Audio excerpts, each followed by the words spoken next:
오늘도 하나님의 은혜가 넘치기를 주님의 이름으로 축원합니다. 먼저 우리가 알아야 할 것은 눈에 보이는 세계는 보이지 않는 영의 세계 안에 있으며 영의 세계의 지배 아래에 있다는 것입니다.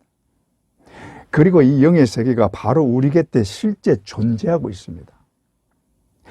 그런데 영의 세계는 하나님께 속한 영들과 무저갱에 들어갈 영들로 구분됩니다. 하나님 나라에 속한 영들은 천사들입니다.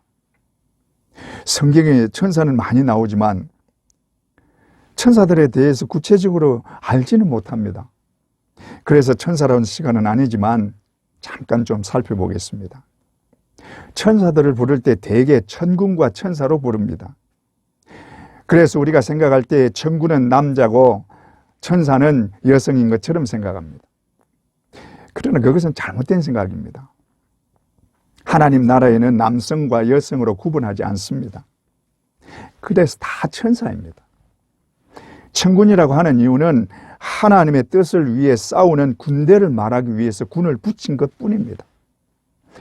그런데 이 천사들도 다 피조물입니다. 오늘 본문에서 보면 골로새서 1장 16절 만물이 그에게 창조되되 하늘과 땅에서 보이는 것들과 보이지 않는 것들과 혹은 보좌들이나 주관들이나 정사들이나 권세들이나 만물이 다 그로 말미암고 그를 위하여 창조되었고, 이 천사들은 영으로 창조되었기 때문에 죽지 않는 존재입니다. 그런데 이 천사들의 수가 얼마나 많은지는 잘 모릅니다. 대체적으로는 인간의 숫자보다 훨씬 많다고 봅니다. 성경에서 보면 먼저 하나님의 보좌를 지키고 움직이는 네 그룹이 있습니다. 스랍이라고 부르기도 하는데 이 네 그룹을 천사가 아니라고 하는 분들도 있습니다. 어쨌든 이 그룹들은 가장 높은 자리에 있다고 볼 수 있습니다. 그 다음은 천사장들로 우리에게 알려진 가브리엘과 미가엘이 있습니다. 그 외에도 외경에 속하는 에녹스에 보면 다른 천사장들의 이름이 5명이 더 나옵니다. 그러나 굳이 알 필요는 없을 것 같습니다. 다음에는 하나님의 심부름을 하는 사자들이 있습니다. 이 사자에 대해서는 좀 주의해야 할 점이 천사뿐 아니라 하나님 자신이나 인간으로 탄생하시기 전에 예수님이 이 땅에 오실 때도 사자라고 칭해지고 있습니다. 그 다음에는 하나님의 뜻을 행하는 군대의 군사로서 천군이라 일컬어지는 천사들이 있습니다. 또 우리를 수호하는 수호천사도 있습니다. 이것은 예수님의 말씀에서 볼 수 있는데 마태복음 18장 10절 삼가 이 작은 자 중에 하나도 없이 여기지 말라. 너희에게 말하노니 그들의 천사들이 하늘에서 하늘에 계신 내 아버지의 얼굴을 항상 배옵느니라. 여기서 그들의 천사를 수호천사라고 부르는 것입니다. 그러므로 우리를 대리해서 하나님께 아뢰는 수호천사가 있다는 말입니다. 물론 하나님은 천사를 통하지 않아도 다 아시지만 하나님이 우리를 위해 수호천사를 두실 만큼 우리를 귀하게 여기십니다. 믿습니까? 이렇게 천사의 수는 알 수 없어도 굉장히 많은 것은 사실입니다. 그에 비해 무저갱에 들어갈 악의 영들은 마귀와 그를 따르는 악령들, 즉 귀신들입니다. 이들은 타락한 천사들이라고 말합니다. 베드로서 2장 4절 하나님이 범죄한 천사들을 용서하지 아니하시고 지옥에 던져 어두운 구덩이에 두어. 이들은 하나님과 대적하다 쫓겨난 마귀를 따르기 때문에 예수 믿고 구원받는 자들을 원수로 여깁니다. 그래서 믿는 자들을 괴롭히고 넘어뜨리려고 하는 것입니다. 그런데 이런 영의 세계는 우리에게 보이지 않기 때문에 믿지 않는 사람들은 이것을 인정하지 못하는 것입니다. 보지 않고는 믿지 못하겠다는 것입니다. 그래서 하나님도 보이지 않기 때문에 믿지 못하고 자신들이 볼 수 있도록 우상을 만들어 우상을 섬기는 것입니다. 그렇다고 이들이 영의 세계를 모르느냐 하면 이들도 영의 세계를 알고 있습니다. 그래서 귀신을 무서워하고 두려워하는 것입니다. 그런데도 유독 하나님은 믿을 수 없다는 것입니다. 귀신은 무수하면서 자신의 생명을 주관하는 하나님은 자기 눈에 보이지 않는다고 없다는 것입니다. 그러나 우리는 비록 눈에 보이지 않아도 천국이 있는 것과 하나님이 이 모든 것의 주인이신 것을 분명히 믿습니다. 여러분 믿습니까? 우리는 믿음으로 천국 백성이 되고 하나님의 자녀가 된 것입니다. 그러므로 우리는 세상 사람들과 다른 자들이요 구별된 자들입니다. 믿습니까? 우리는 세상 사람들과 같지 않습니다. 구별된 자들입니다. 이것을 항상 인식하고 있어야 합니다. 그런데 여러분, 천국이 얼마나 멀리 떨어져 있을까요? 지금까지 우리는 천국에 대해서 많이 들었습니다. 그런데 정작 천국이 어디쯤 있는지 생각해 보셨나요? 우주의 크기가 지금까지 밝혀진 것만 해도 몇백억 광년입니다. 이 거리는 빛의 속도로 달려도 몇백억 년이 걸린다는 말입니다. 그러니 우리가 사는 동안에 어떤 방법으로도 절대로 갈 수 없는 것입니다. 천국도 이렇게 먼 곳에 있을까요? 그래서 천국이 어디쯤 있는지 성경에서 좀 찾아보도록 하겠습니다. 성경에서 하나님이나 예수님이 천국의 위치를 말씀한 곳은 없습니다. 아마 그것은 인간의 몸을 가지고는 찾을 수 없기 때문에 그렇게 한 것입니다. 그런데 성경 몇 군데에서 천국의 위치를 좀 볼 수 있는데, 욥기 26장 7절에 그는 북쪽을 허공에 펴시며, 또 시편 48편 2절 터가 높고 아름다워 온 세계가 즐거워하며 큰 왕의 성 곧 북방에 있는 시온산이 그러하도다. 여기서 보면 하나님의 성 곧 천국을 북쪽 또는 북방에 있는 것으로 표현하고 있습니다.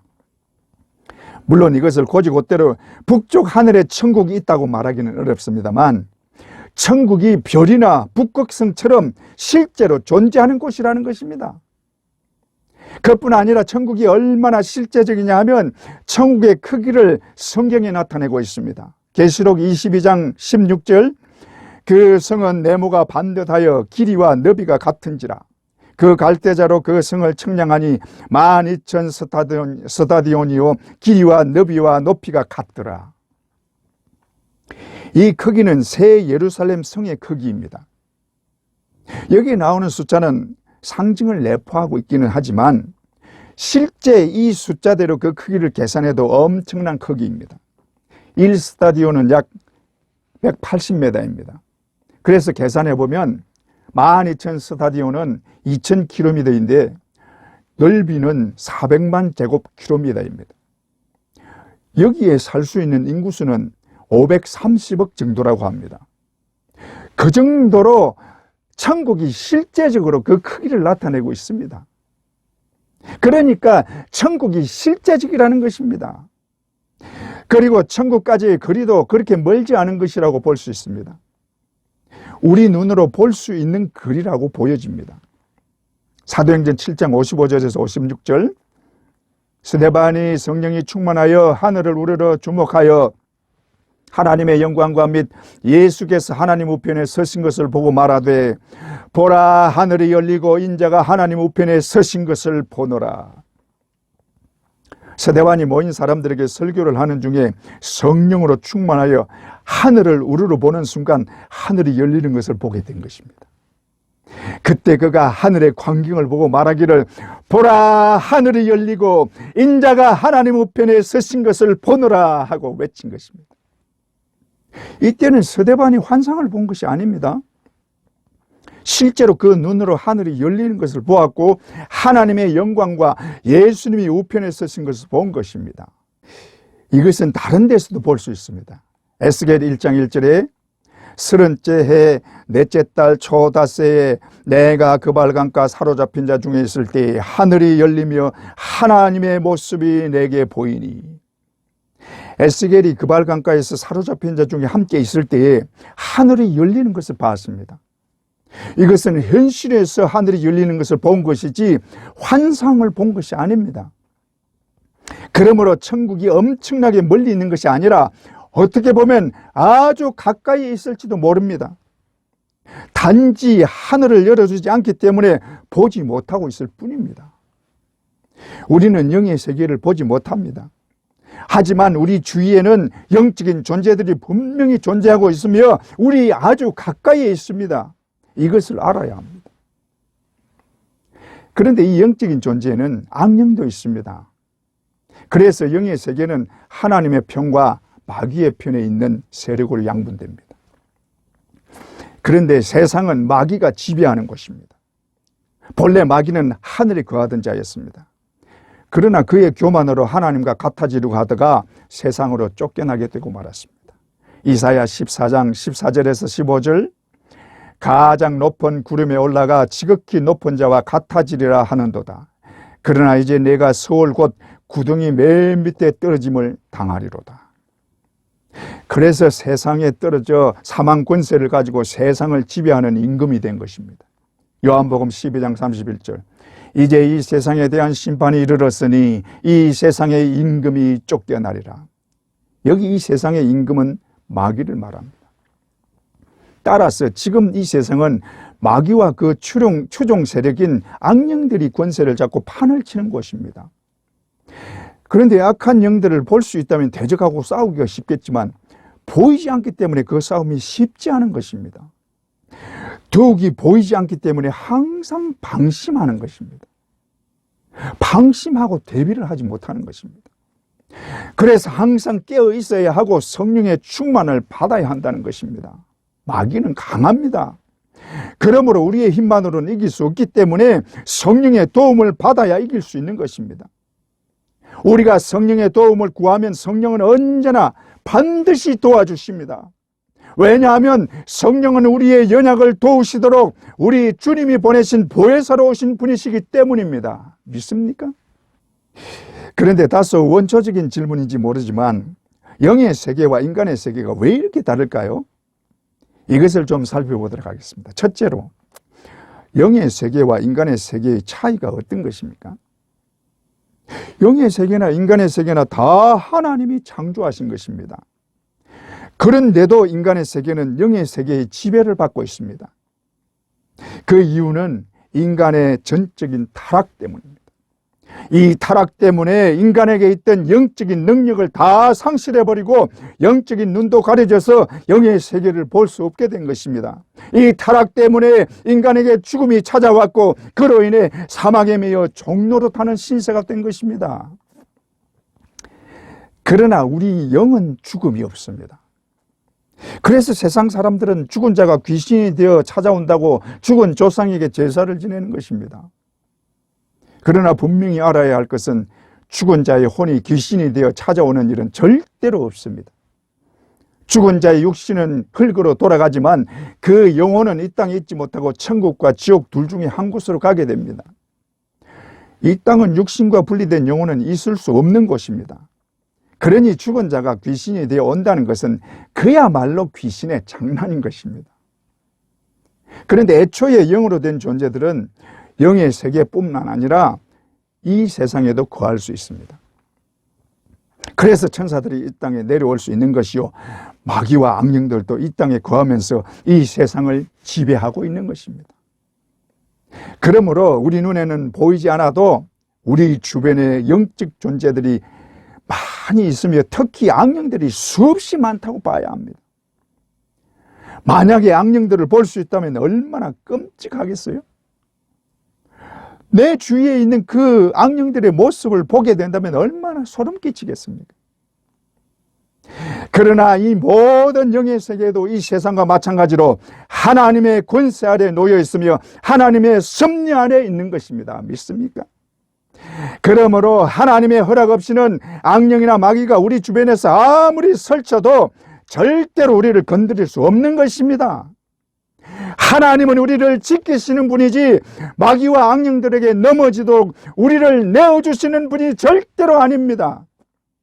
이를 위해 성령을 보내셨고 성령이 우리 안에 거하시게 하신 것입니다.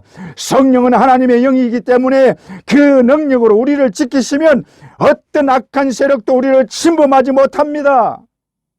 요한일서 4장 4절에 자녀들아 너희는 하나님께 속하였고 또 그들을 이기었으니 이는 너희 안에 계시니가 세상에 있는 자보다 크심이라. 할렐루야. 우리 안에 계신 성령은 마귀보다 크고 강하십니다. 믿습니까? 마귀는 피조물에 불과합니다. 그런데도 우리의 연약함 때문에 두려워하고 겁을 내거나 염려할 때가 많습니다. 그래서 가끔씩은 우리에게 확신을 주기 위해서 눈을 열어서 보게 하실 때가 있습니다. 열왕기하 6장 17절 기도하여 이르되 여호와여 원하건대 그의 눈을 열어 보게 하옵소서 하니 여호와께서 그 청년의 눈을 여심해 그가 보니 불말과 불병거가 산에 가득하여 엘리사를 둘렀더라. 아람 왕이 엘리사를 죽이려고 엘리사의 집을 포위한 것을 그 종이 보고는 두려워서 벌벌 떨었습니다. 그때 엘리사가 기도함으로 하나님이 그 종의 눈을 열어 엘리사를 보호하는 하늘 군대를 보게 하신 것입니다. 그가 보니 엘리사의 주위를 불말과 불병거가 완전히 뺑 둘러싸서 보호하고 있는 것을 보았던 것입니다. 그런데 그 많은 불말과 불병거를 사람의 눈으로는 보지 못한 것입니다. 하나님이 눈을 열어 보게 하실 때 볼 수 있었습니다. 그런데 마귀나 악령은 그 정체를 드러내지를 않습니다. 성경에서도 마귀나 귀신의 모습을 나타낸 적은 없습니다. 단지 예수님이 마귀에게 시험 받을 때 마귀와 직접 대화를 하셨습니다. 그것은 하나님이신 예수님이시기 때문에 가능한 일입니다. 예수님이 이 땅에 계실 때 많은 귀신을 쫓아내셨습니다. 그러나 그때도 귀신들의 정체를 드러내지는 않았습니다. 저도 귀신을 몇 번 쫓아내긴 했는데 귀신의 말을 듣기는 했습니다만 귀신을 본 적은 없습니다. 귀신이 말을 할 때는 비록 사람의 목소리를 이용하지만 일반적인 사람의 목소리가 아니라 듣기 거북한 소리를 냅니다. 그러므로 비록 우리가 볼 수는 없어도 영의 세계는 분명히 존재하며 바로 내 가까이에도 항상 있다는 것을 알아야 합니다. 특히 내 주위의 악한 영들이 우리를 넘어뜨리려고 호시탐탐 노리고 있습니다. 심지어 마귀는 우는 사자같이 우리를 삼키려고 기회만 노리고 있습니다. 그러나 걱정하지 마세요. 우리 주님이 언제나 나와 동행하고 계십니다. 이것이 주님이 우리에게 하신 약속입니다. 마태복음 28장 20절 볼지어다 내가 세상 끝날까지 너희와 항상 함께 있으리라. 더욱이 성령님은 우리 안에 내주하고 계십니다. 이것이 분명한 성경의 말씀입니다. 고린도전서 3장 16절 너희는 너희가 하나님의 성전인 것과 하나님의 성령이 너희 안에 계시는 것을 알지 못하느냐. 그러므로 성령이 우리 안에 거하시는 것을 확실히 믿어야 합니다. 성령이 우리 안에서 도우시고 함께하는 이상 아무리 악한 마귀나 악령들이 우리를 향해 덤빌지라도 우리에게 어떤 해나 어떤 상함도 줄 수 없는 것입니다. 우리에게는 사망의 권세와 마귀를 이기신 그리고 승리하신 주님이 함께 계십니다. 우리 안에 내주하시고 언제나 도우시는 성령님이 계십니다. 뿐만 아니라 언제나 우리를 지켜주시고 보호하시는 하나님 아버지가 계십니다. 믿습니까? 이 믿음으로 어떤 악한 세력도 물리치기를 주님의 이름으로 축원합니다. 둘째로 영의 세계를 어떻게 볼 수 있는가 하는 것입니다. 요한이 계시록을 쓴 것은 환상을 본 것입니다. 그런데 환상은 꿈 같은 것이라고 생각하고 믿지 않는 사람들이 있습니다. 그러나 요한이 본 환상은 다른 것입니다. 요한은 계시를 보고 마지막 때에 있을 예언을 한 것입니다. 그것을 다니엘에게서도 볼 수 있습니다. 다니엘은 환상으로 천사장 가브리엘을 만났고 장래일에 대해서도 환상으로 보았습니다. 다니엘서 9장 21절 곧 내가 기도할 때 이전에 환상 중에 본 그 사람 가브리엘이 빨리 날아서 저녁 제사를 드릴 때 즈음에 내게 이르더니 또 23절 곧 내가 기도를 시작할 즈음에 명령이 내렸으므로 이제 내게 알리러 왔느니라. 너는 크게 은총을 입은 자라. 그런즉 너는 이 일을 생각하고 그 환상을 깨달을지니라. 하나님이 다니엘에게 이스라엘의 회복을 보여주시면서 장래일까지 보여주셨습니다. 그래서 환상으로 보여주신 것입니다. 그러므로 현재 일이 아닌 계시를 볼 때 환상으로 보는 것입니다. 그런데 여기서 보면 하나님이 우리의 기도를 얼마나 빨리 응답하시는지를 보여주고 계십니다. 가브리엘의 말이 내가 기도를 시작할 즈음에 명령이 내려왔다고 하고 있습니다. 기도를 시작할 즈음이라는 말은 기도를 시작하기도 전에 혹은 기도를 시작하자마자 즉시라는 말입니다. 그러므로 기도를 시작할 때 이미 하나님이 응답하셨다는 말입니다. 하나님은 우리의 구하는 내용을 미리 아시고 기도하자마자 바로 응답하시는 것입니다. 하나님이 우리의 기도를 이렇게 빨리 그 즉시로 응답해 주시는 것입니다. 하나님이 이렇게 빨리 응답할 수 있는 이유는 항상 살펴보고 계시기 때문입니다. 하나님은 우리를 항상 살피고 계십니다. 그것은 벌을 주기 위해서가 아니라 보호해 주시기 위한 것입니다. 믿습니까? 그래서 하갈은 하나님의 이름을 살피시는 하나님이라고 부르고 있습니다. 창세기 16장 13절 하갈이 자기에게 이르신 여호와의 이름을 나를 살피시는 하나님이라 하였으니 이는 내가 어떻게 여기서 나를 살피시는 하나님을 배웠는고 함이라. 하갈은 사라의 몸종입니다. 그러나 그가 임신을 한 후에 사라를 업신여기다가 사라에게 학대를 당합니다. 그것을 견디지 못하고 도망을 하여 광야로 가게 되었는데 거기서 여호와의 사자를 만납니다. 여호와의 사자가 하갈을 만나 그의 태어날 아들에 대한 말을 합니다. 이것을 들은 하갈이 빛이 난 자신에 대해서 하나님이 살피고 계시는 것에 감동을 받아 하나님의 이름을 살피시는 하나님이라고 부른 것입니다. 크신 하나님이 빛이 난 종인 자신을 살피시는 것에 감동하여 여호와의 이름을 살피시는 하나님이라 부른 것입니다. 하나님이 나같이 빛난 자까지 살피시는 분이라는 것입니다. 하나님은 살피신 분이십니다. 비록 우리가 부족하고 별 볼 일 없는 것 같아도 그런 우리의 마음과 심령을 살피시고 우리의 마음의 고통과 아픔을 헤아려 주시는 것입니다. 하나님은 살피시는 하나님이십니다. 믿습니까? 하나님의 살피시는 은혜가 우리 모두에게 항상 있기를 주님의 이름으로 축원합니다. 그렇지만 영의 세계가 환상 속에만 나타나는 그런 세계가 아닙니다. 실제로도 영적인 존재가 현실 속에 나타나고 현재의 세상을 지배하고 다스리는 것을 실제로 보여주고 있는 것이 성경 곳곳에 나타납니다.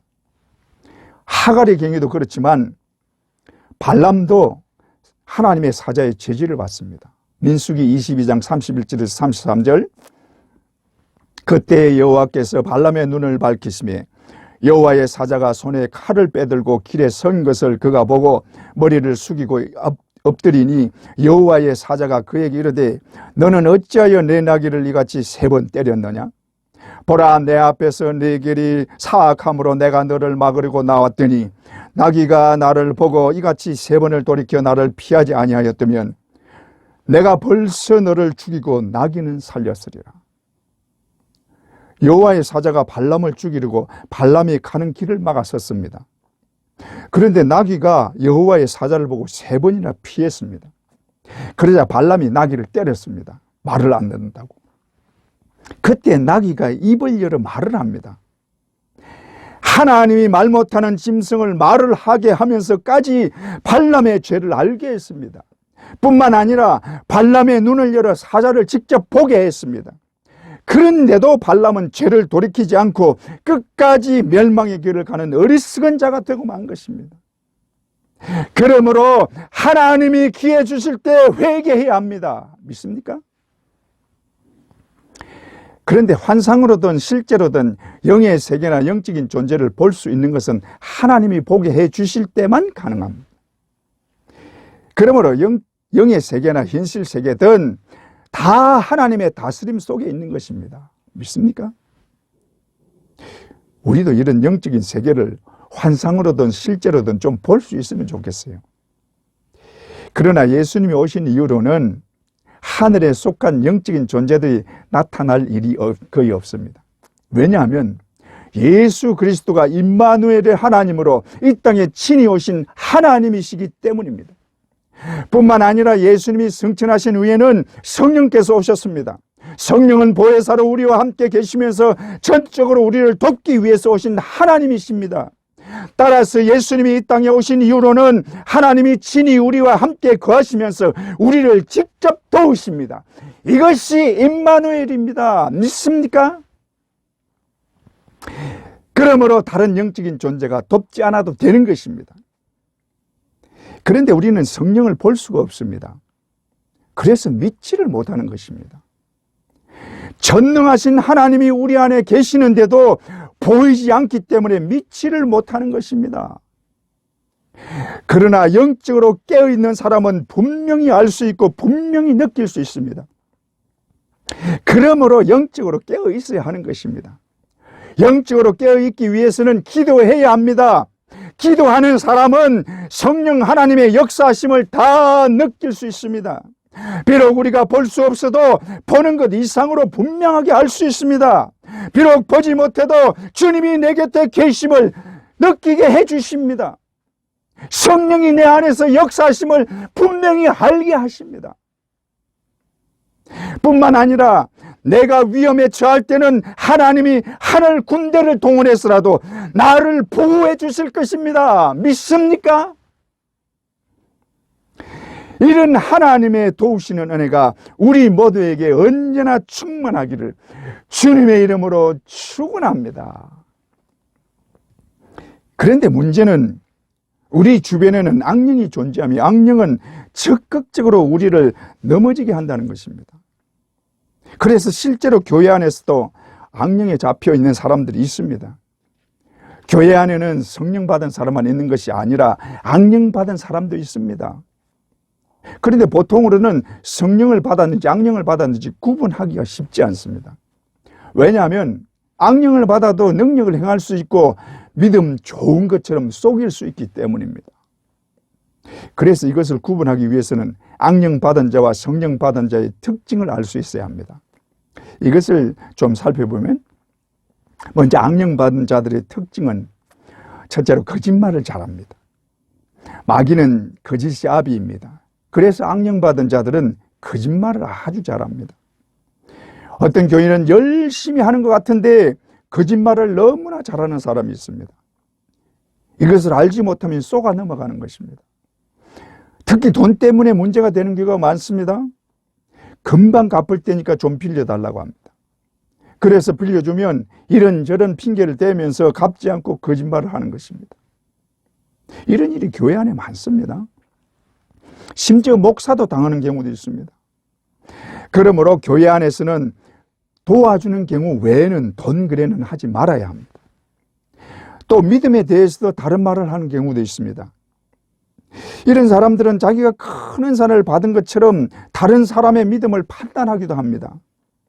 더 큰 믿음을 받아야 한다고 하면서 교회 생활만으로는 안 되니까 자신을 믿고 따라다니라고 합니다. 그리고는 엉뚱한 곳으로 데리고 다니거나 잘못된 영을 받게 하는 것입니다. 이런 거짓말에 속으면 같이 넘어지는 것입니다.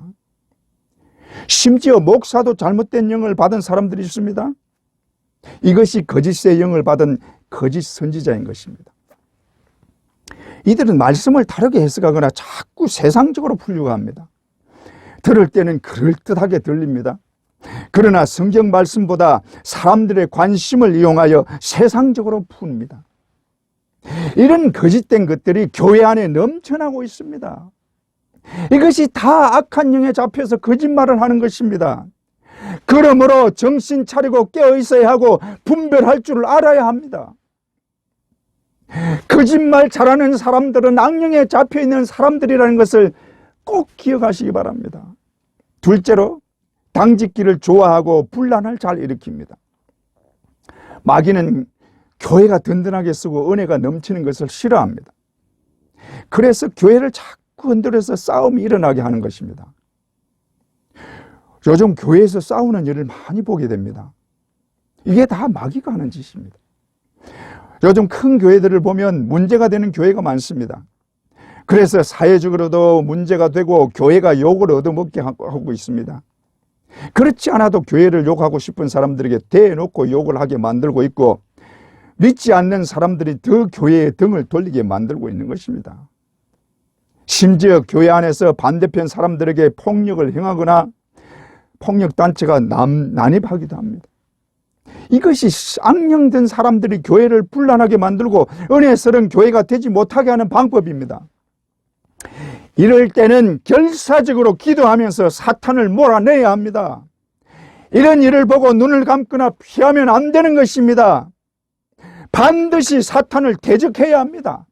몇 명만 이렇게 필사적으로 기도해도 사탄은 도망가게 되어 있습니다. 왜냐하면 그 기도에 주님이 친히 다스려 주시기 때문입니다. 주님은 교회가 넘어지는 것을 원하지 않습니다. 그러므로 기도하는 사람들을 통해서 주님이 반드시 교회를 든든한 반석에 세워주실 줄 믿습니다. 여러분 믿습니까? 셋째로, 자기를 나타내고 자랑합니다. 악령을 받은 사람은 자기가 최고인 것처럼 교만합니다. 겸손한 모습은 찾아볼 수가 없습니다. 언제나 대접받기를 좋아하고 자기 주장을 강하게 내세웁니다. 비교하기를 좋아하고 남을 깎아내리기를 좋아합니다. 이런 자들은 결국 마지막 때에 음녀교회에 속하게 되고 영원한 저주를 받게 될 것입니다. 그러므로 영원한 저주를 받지 않기 위해서는 진실로 회개하고 성령의 도우심을 구해야 합니다. 만약에 자신에게 이런 모습이 있다고 생각되면 진실로 회개하고 예수 그리스도가 날 위해 피를 흘리시고 죽으심을 깊이 생각해야 합니다. 악령을 물리치는 것은 예수의 피로 씻고 그 이름을 의지하는 길밖에 없습니다. 예수가 흘리신 피가 내 죄 때문이요, 그가 나를 살리기 위해 십자가에 달려 죽은 것을 진실로 믿을 때 사탄은 떠나가고 성령의 은혜가 넘쳐나 말할 수 없는 은혜와 기쁨이 넘쳐나게 되는 것입니다. 이런 은혜가 있기를 주님의 이름으로 축원합니다. 그와 반대로 믿고 성령을 받은 자들은 하나님의 절대적인 보호를 받습니다. 우리는 악령들과 영적 전쟁을 하는 자들입니다. 악령은 우리를 에워싸고 틈만 나면 넘어뜨리려고 공격합니다. 그래서 하나님이 우리를 눈동자같이 지키시고 보호하시는 것입니다. 그러므로 우리는 절대로 악령에게 지지 않습니다. 믿습니까? 하나님이 눈동자같이 지켜주시기 때문에 절대로 악령에게 지지 않습니다. 이것을 믿어야 합니다. 그런데 성령 받은 자들의 특징을 보면 악령 받은 자들과 정반대입니다. 첫째로, 온유합니다. 세상 사람들 중에는 온유한 사람이 별로 없습니다. 흔히 온유하다고 하면 마음이 여리고 부드러운 것으로 생각합니다. 그래서 온유한 사람이 약한 사람인 것처럼 생각하기가 쉽습니다. 그러나 성경에서 말하는 온유는 부드럽고 유한 것 같지만 그 속에는 굳은 의지로 자신을 절제하고 통제하는 힘을 가진 것을 온유하다고 하는 것입니다.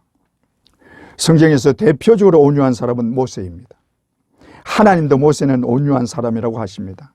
민수기 12장 3절, 이 사람 모세는 온유함이 지면의 모든 사람보다 더하더라. 왜 모세를 그렇게 온유하게 보느냐 하면 모세는 하나님과 대면하는 자요, 하나님의 능력을 가진 자입니다. 그러나 교만하거나 그 능력을 자신을 위해 사용한 적이 한 번도 없습니다. 이스라엘 백성들은 사사건건 불평과 불만을 드러냈습니다. 이것을 보고 모세가 얼마든지 화를 낼 수도 있고 자신이 하나님의 특별한 사람임을 나타내고 강하게 다스릴 수도 있습니다. 그러나 무리바 사건 외에는 한 번도 그렇게 한 적이 없습니다. 오히려 하나님이 화를 내시고 이스라엘을 멸하려고 하실 때 그렇게 하지 말도록 간절히 기도한 것입니다. 이것이 온유입니다. 자신을 절제하고 다스리는 자, 이런 자가 온유한 자입니다. 성령 받은 사람은 이런 온유함이 있는 것입니다.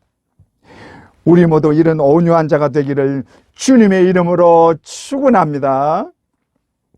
둘째로, 겸손합니다. 성령의 사람은 겸손합니다. 왜냐하면 자신의 모든 것이 하나님의 은혜임을 알기 때문입니다. 나는 너무나 부족하고 못난 죄인이지만 하나님의 은혜로 예수 믿고 구원받게 하셨습니다. 십자가에서 흘리신 예수 그리스도의 보혈로 나의 죄를 다 용서하시고 영원한 저주에서 건져주셨습니다. 그러므로 내가 구원받은 것에 대해서 나는 아무것도 한 것이 없고 어떤 것도 내세울 것이 없는 것입니다. 심지어 믿음도 하나님이 믿게 해 주신 것이지 내가 믿은 것이 아닙니다. 그러니 죽어 마땅한 나를 살려주신 하나님의 은혜 앞에 무슨 할 말이 있겠습니까? 그러므로 겸손할 수밖에 없는 것입니다. 이것을 아는 자가 성령의 사람입니다. 세상에서 가장 겸손한 분은 예수 그리스도이십니다. 예수 그리스도는 하나님이시지만 자신을 한없이 낮추어 종의 모습으로 이 땅에 오셨습니다. 자신이 창조한 인간의 몸으로 이 땅에 오셨고 자신의 죄도 아닌 인간의 죄를 대신해 주시려고 죄인의 모습을 하셨습니다. 그는 하나님이시지만 사람들에게 멸시와 천대를 받았습니다. 그러나 그것에 대해서 어떤 반항도 하지 않았습니다. 그 주님이 말씀하십니다. 마태복음 12장 29절. 나는 마음이 온유하고 겸손하니 나의 멍에를 메고 내게 배우라. 우리는 예수를 믿는 자들입니다. 그러므로 예수님의 겸손한 마음을 가져야 하는 자들이요 이미 가진 자들입니다. 믿습니까? 우리 모두 예수님처럼 자신을 진실로 낮추고 겸손할 수 있기를 주님의 이름으로 축원합니다. 셋째로, 성령 받은 사람은 주님의 십자가만 자랑합니다. 우리에게 이루어진 구원의 모든 것이 예수 그리스도의 십자가 때문입니다. 우리는 하나님의 계획과 섭리에 따라 구원을 받았습니다. 하나님이 우리를 태초부터 택하시고 그의 뜻대로 우리를 불러주시고 그의 섭리에 따라 예수를 믿고 구원을 받게 하셨습니다. 그러므로 내가 구원받게 된 것이 다 하나님의 은혜입니다.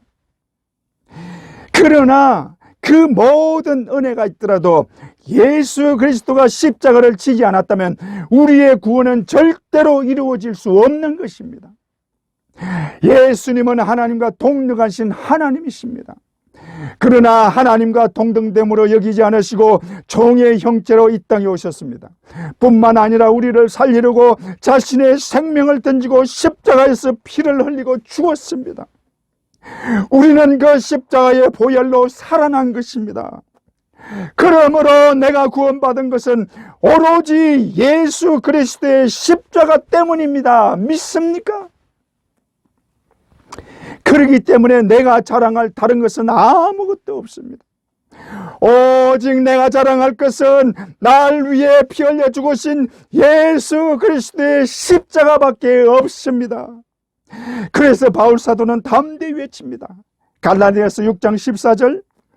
그러나 내게는 우리 주 예수 그리스도의 십자가 외에 결코 자랑할 것이 없으니 내가 자랑할 것은 예수 그리스도의 십자가밖에 없느니라.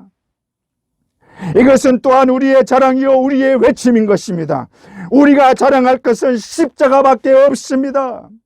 십자가는 우리의 힘과 구원의 능력입니다. 믿습니까? 여러분, 참과 거짓이 공존하는 세상, 어떻게 보면 거짓이 참인 것 같은 세상에서 어느 편에 설 것입니까? 세상과 마귀는 합심하여 우리를 공격합니다. 이럴 때 십자가의 군사로 하나님의 군대로 용감하게 싸워야 하지 않겠어요? 주님은 날 위해 십자가를 지고 죽으셨는데 다른 사람은 어찌하든지 우리는 주님의 군사로 주님과 함께 온 힘을 다해 싸웁시다. 우리가 힘을 낼 때 주님이 앞장서서 싸워주십니다. 그러므로 십자가를 높이 들고 주의 군사되어 끝까지 사탄의 세력과 싸웁시다. 우리가 싸울 때 우리 주위에 있는 하나님 편의 모든 영적 존재들이 우리를 위해 싸울 것입니다. 우리가 십자가를 의지하고 나갈 때 하나님이 끝까지 책임져 주십니다. 믿습니까? 여러분, 십자가는 우리의 힘이요 자랑입니다. 그러므로 담대히 외칩시다. 예수의 십자가 외에는 결코 자랑할 것이 없느니라. 할렐루야. 우리 모두 이 믿음으로 언제나 하나님의 은혜와 보호하심 아래 있기를 주님의 이름으로 축원합니다.